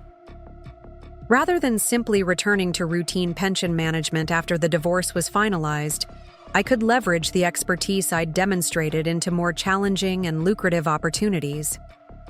Financial fraud investigation, regulatory compliance consulting, forensic accounting, all represented potential directions that would utilize my analytical capabilities more fully. The consulting opportunity at Meridian Tech could serve as a stepping stone toward establishing an independent practice focused on financial fraud prevention and investigation. The demand for such expertise was substantial and growing, driven by increasingly complex financial instruments and regulatory requirements. Organizations needed professionals who could identify vulnerabilities, investigate irregularities, and implement effective controls. Over the following weeks, as David completed his restitution payments and resigned from Meridian Tech, I began developing a business plan for transitioning from employee to independent consultant. The process was intellectually stimulating in ways I hadn't experienced since graduate school, requiring strategic thinking about market positioning, service offerings, and competitive advantages. The irony wasn't lost on me that David's betrayal, which had initially seemed like a devastating personal and professional setback, was actually creating opportunities for advancement that might never have emerged otherwise. His assumption that I would be too heartbroken to threaten his comfortable life had led him to expose criminal behavior that demonstrated my investigative capabilities to potential clients.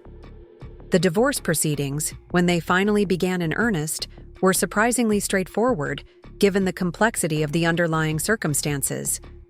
David's complete financial disclosure and cooperation with Asset Division meant that our attorneys could focus on negotiating terms rather than fighting over facts. The prenuptial agreement we'd signed before marriage provided a basic framework, but David's fraud and the circumstances of our separation justified significant modifications in my favor. The final settlement gave me the house, the majority of our joint assets, and a substantial monthly support payment for 3 years while I established my consulting practice. David retained his remaining pension fund balance, though it was significantly reduced by restitution payments and early withdrawal penalties. He also kept his personal investment accounts, though their value had been diminished by the return of illegally obtained gains. Perhaps most importantly, the settlement included provisions that protected me from any future liability related to David's criminal activities, while ensuring that he couldn't use our former relationship to influence potential clients or business opportunities. The separation was complete and final, allowing both of us to rebuild our lives independently.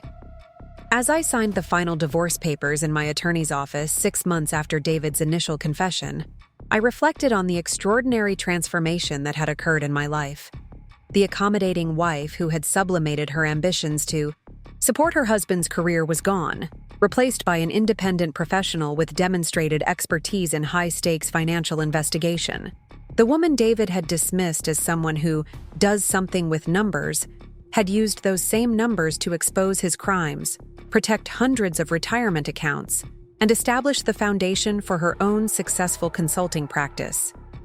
His attempt to discard me for a younger, less complicated partner had inadvertently freed me to pursue opportunities that would have been impossible within the constraints of our marriage. The recognition was both personally satisfying and professionally empowering. I had not merely survived David's betrayal, I had transformed it into a catalyst for achieving success that exceeded anything I might have accomplished while remaining in his shadow. The skills and determination that had always been present were finally being utilized to their full potential, creating possibilities I had never imagined during the years of supporting his advancement. Standing in the parking lot outside my attorney's office, officially divorced and completely independent for the first time in over a decade, I felt something I hadn't experienced since my early 20s: unlimited potential.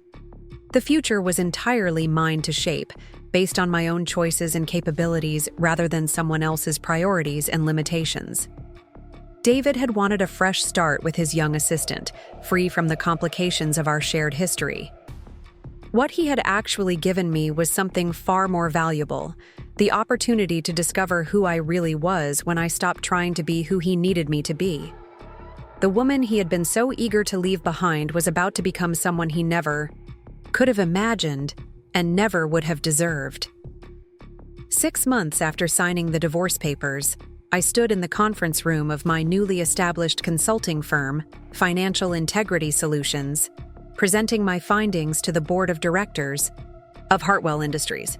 The room was filled with executives who had specifically requested my services after hearing about the Meridian Tech case through professional networks.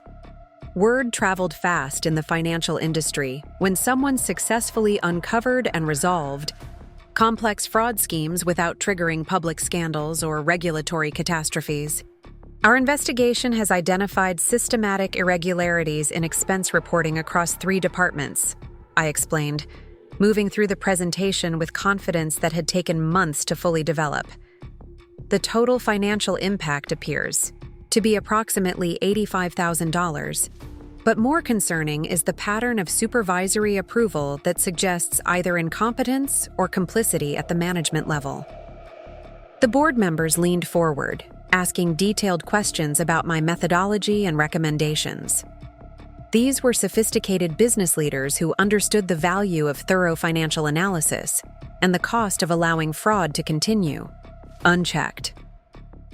Their respect for my expertise was evident and gratifying in ways I was still learning to appreciate. After the presentation concluded successfully, I returned to my office in the downtown financial district. The space was modest but professional, with windows overlooking the city where David and I had once shared our lives.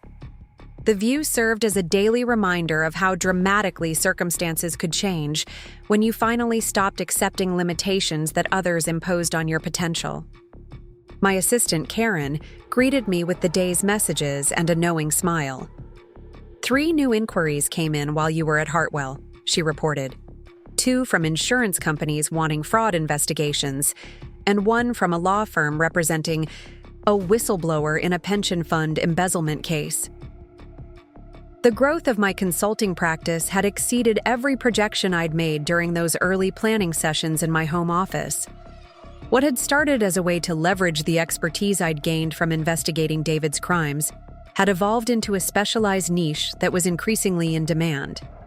Corporate executives had learned that preventing fraud was far less expensive than dealing with its aftermath, and my track record of resolving cases quietly and effectively made me a valuable resource. Also, Karen continued, you received a personal call from Rebecca. She said to tell you that David made the local news. Again. My sister's tone whenever she mentioned David had evolved from protective fury to amused schadenfreude. She took particular pleasure in tracking his post-divorce struggles, though I'd largely stopped paying attention to his situation once our legal proceedings were finalized. What happened now? I asked, though I wasn't entirely sure I wanted to know. Apparently, he's been working as a sales representative for a medical supply company in Burlington. Small territory, modest commission structure. The article was about local business challenges in the healthcare sector. The information painted a picture of David's dramatically reduced circumstances. From vice president of client relations at a major technology firm to a regional sales representative in a small city, the contrast illustrated how thoroughly his fraudulent activities had derailed the career trajectory he'd spent years building. I felt no satisfaction in David's professional decline, but I also felt no guilt or responsibility for his situation. He had made deliberate choices that led to predictable consequences. My role had been to ensure those consequences were proportional to his actions, not to protect him from accountability altogether. What struck me most was how little his current circumstances affected my daily life or emotional state. During our marriage, David's professional ups and downs had been central to my own sense of well-being. His successes had felt like shared victories, his setbacks like personal failures. The complete absence of that emotional connection now was both liberating and slightly surreal. Any word on Emma? I asked, more out of curiosity than genuine concern. She transferred to a different company about 3 months ago. Moved back closer to her family, apparently. No contact with David as far as anyone knows. Emma's decision to distance herself completely from the situation had been wise, both professionally and personally. The young woman had been naive about David's character and criminal activities, but she'd shown good judgment in extricating herself once the full scope of his deception became clear. Unlike David, she'd learned from the experience and taken steps to rebuild her life on a more solid foundation. That evening, I attended a networking event for financial professionals in the city's downtown hotel district. These gatherings had become important opportunities to build relationships and generate referrals for my consulting practice. My reputation in the industry had grown significantly since the Meridian Tech case, and I was frequently approached by executives seeking advice on fraud prevention and financial compliance issues. "Sarah Mitchell," a familiar voice called out as I moved through the crowd. I turned to see Margaret Williams, the CFO from Meridian Tech, approaching with a warm smile. "I was hoping you'd be here tonight. I wanted to tell you personally how impressed our board has been with the enhanced monitoring systems you implemented." The consulting engagement at Meridian Tech had evolved into a comprehensive overhaul of their financial controls and fraud prevention protocols. The work had been intellectually challenging and professionally satisfying, requiring me to design systems that balanced security with operational efficiency. More importantly, it had established my credibility in the broader financial community. Thank you, Margaret. It's been a pleasure working with your team, I replied. Have the new protocols identified any additional irregularities? Actually, yes. 2 minor cases of expense report padding, both caught and resolved before they could escalate. The early detection capabilities you built into the system are exactly what we needed. This was the kind of validation that made the challenging transition from employee to entrepreneur worthwhile. My consulting work wasn't just solving immediate problems. It was creating long-term value for organizations and protecting employees from the kind of systematic fraud that David had perpetrated. I'm curious, Margaret continued, lowering her voice slightly. Have you heard anything about how David is adjusting to his new circumstances? The question was understandable given our professional history, but it also highlighted how completely I'd moved beyond concern for David's well-being. I understand he's found employment in Vermont, but we don't have any direct contact, I replied diplomatically. Probably for the best, Margaret observed. The board occasionally discusses his case when we review our fraud prevention policies. It serves as a useful reminder of how quickly trust can be violated and how expensive the consequences can become. As the evening progressed, I found myself engaged in several conversations about potential consulting opportunities. A regional bank was concerned about irregularities in their commercial lending department. A healthcare system needed someone to review their vendor payment processes. A technology startup wanted guidance on implementing financial controls as they scaled their operations. Each conversation reinforced my growing confidence that I'd found my professional calling. The analytical skills that had served me well in pension fund management were directly applicable to fraud investigation and prevention. The attention to detail that David had dismissed as obsessive was actually a crucial asset in work that required precision and thoroughness. More significantly, I was genuinely enjoying the intellectual challenges and variety that consulting provided. Every case was different, requiring creative problem-solving and strategic thinking. The work was demanding but rewarding, generating both financial success and professional recognition that I'd never experienced as a pension fund manager. The transformation hadn't been easy or immediate. Those first months after David's departure had been filled with uncertainty, anger, and periods of profound loneliness. Building a consulting practice while navigating divorce proceedings and processing the emotional aftermath of a 12-year marriage required resilience I wasn't always sure I possessed. But gradually, as my professional reputation grew and my personal life stabilized, I began to recognize that David's betrayal had actually created opportunities for growth that might never have emerged otherwise. His assumption that I would be too devastated to cause him problems had led him to expose criminal behavior that demonstrated my investigative capabilities to the broader financial community. The irony was perfect. David's attempt to discard me for a younger, less complicated partner had inadvertently freed me to pursue success that exceeded anything I might have achieved while supporting his career. His confidence in his own untouchability had made him careless about covering his tracks, providing me with the evidence needed to establish my expertise in fraud investigation. As I drove home from the networking event, I reflected on a conversation I'd had with Rebecca earlier that week. My sister had asked whether I ever regretted not trying harder to save my marriage, whether there were moments when I wished I'd handled David's betrayal differently. The honest answer was complicated. I didn't regret exposing David's crimes or holding him accountable for his actions. The fraud was real, the victims were real, and my professional obligations were clear. But I sometimes wondered whether a younger version of myself might have tried to find ways to preserve our relationship despite his infidelity and criminal behavior. The woman I'd become through this experience wouldn't have made those compromises. The process of investigating David's fraud and building my consulting practice had revealed strengths and capabilities I'd forgotten existed during the years of supporting his advancement. I was more confident, more professionally ambitious, and more willing to prioritize my own goals than I'd been since graduate school. This transformation wasn't just about career success or financial independence, though both were important. It was about rediscovering my own identity, independent of David's needs and expectations. For 12 years, I'd defined myself primarily in relation to his goals and preferences.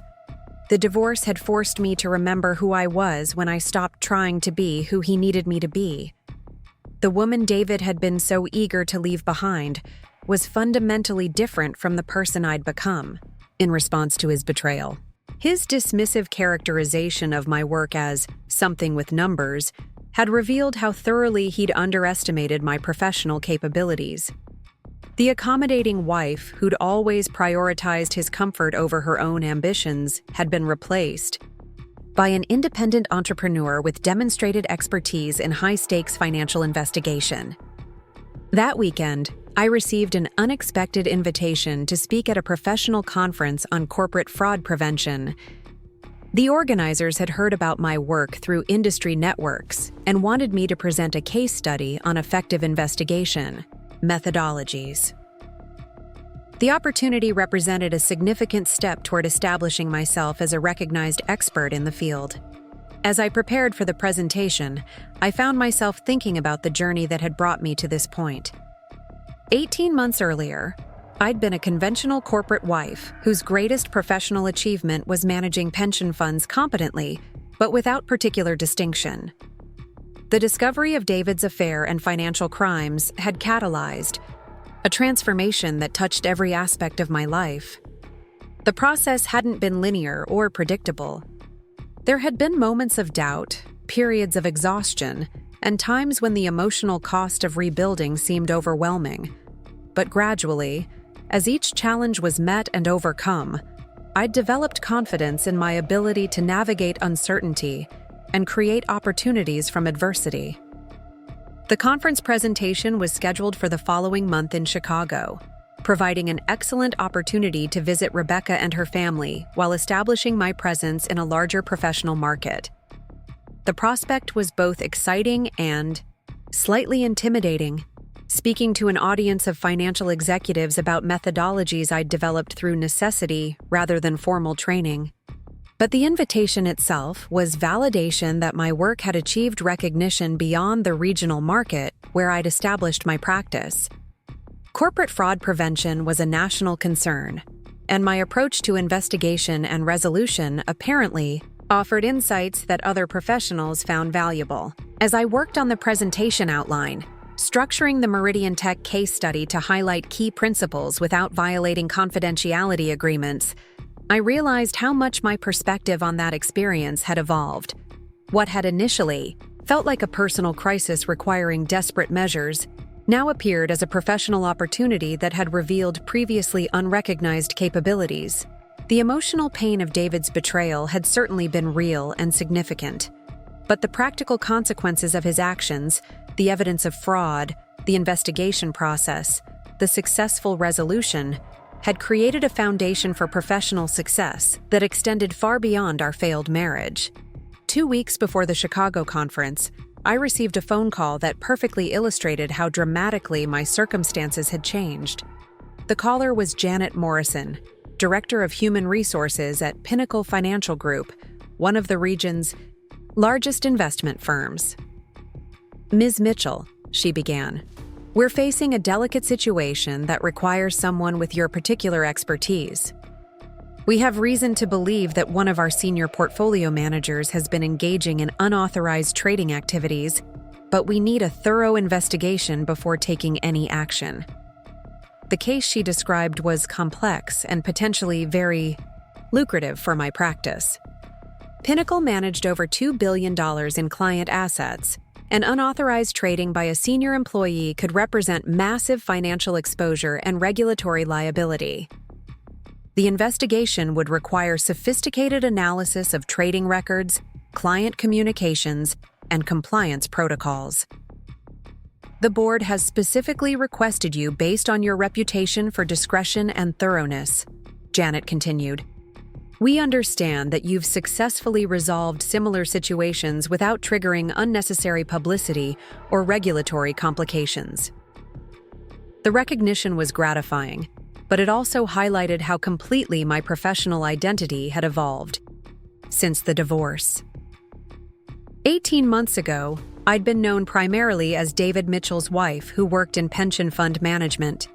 Now I was Sarah Mitchell, the financial fraud investigator who companies specifically sought out for high-stakes cases requiring expertise and discretion. After accepting the Pinnacle engagement and scheduling an initial meeting for the following week, I sat in my office contemplating the trajectory that had brought me to this point. Every aspect of my life, professional, personal, financial, had been transformed by the events that began with David's betrayal and my decision to investigate his criminal activities. The consulting practice I'd built was thriving beyond my most optimistic projections. My personal life, while different from what I'd expected during my marriage, was fulfilling in ways that emphasized growth and independence rather than accommodation and compromise. Most importantly, I'd rediscovered confidence in my own capabilities and judgment that had been gradually eroded during years of supporting David's ambitions. The woman who had entered that coffee shop meeting with David 6 months earlier, armed with evidence of his fraud and determined to hold him accountable, had been operating on instinct and anger. The professional who was now being sought out by major financial institutions for complex investigations was someone who'd learned to channel those same analytical skills into sustainable career success. David's assumption that I would be too heartbroken to cause him serious problems had proven catastrophically wrong. But more significantly, his dismissive attitude toward my professional capabilities had revealed the depth of his misunderstanding about who he'd married. The accommodating wife he'd taken for granted possessed expertise and determination that extended far beyond the supportive role he'd assigned me. As I prepared for the Pinnacle financial investigation and the upcoming conference presentation, I reflected on a conversation I'd had with my divorce attorney during our final meeting. She'd commented that my case was unusual because most people emerged from similar betrayals feeling diminished and uncertain about their futures. Instead, I'd used David's crimes as a stepping stone to professional recognition and financial independence that exceeded anything I'd achieved during our marriage. The transformation hadn't been planned or anticipated. It had emerged from necessity and been sustained through determination and skill that I'd almost forgotten I possessed. The ultimate irony was that David's betrayal, which had been intended to free him from the complications of our shared life, had actually freed me to pursue opportunities that would have been impossible while accommodating his needs and ego. His eagerness to start fresh with Emma had inadvertently given me the chance to rediscover my own potential without the constraints of being someone's supporting player. Standing at my office window that evening, looking out at the city lights that now represented professional opportunities rather than shared memories, I felt something I hadn't experienced since my early 20s. Unlimited possibility. The future was entirely mine to shape, based on my own choices and capabilities, rather than someone else's priorities and limitations. David had wanted a fresh start with his young assistant, free from the complications of our shared history. What he had actually given me was something far more valuable: the opportunity to discover who I really was when I stopped trying to be who he needed me to be. The woman he had been so eager to leave behind was about to become someone he never could have imagined and never would have deserved. The numbers had never lied, and they'd told David's story in a way that transformed my understanding of my own worth and capabilities. Sometimes the most devastating betrayals create openings for our greatest triumphs, and the person who underestimates you most completely is often the one who inadvertently provides the greatest gift. Up next, you've got 2 more standout stories right on your screen. If this one hit the mark, you won't want to pass these up. Just click and check them out.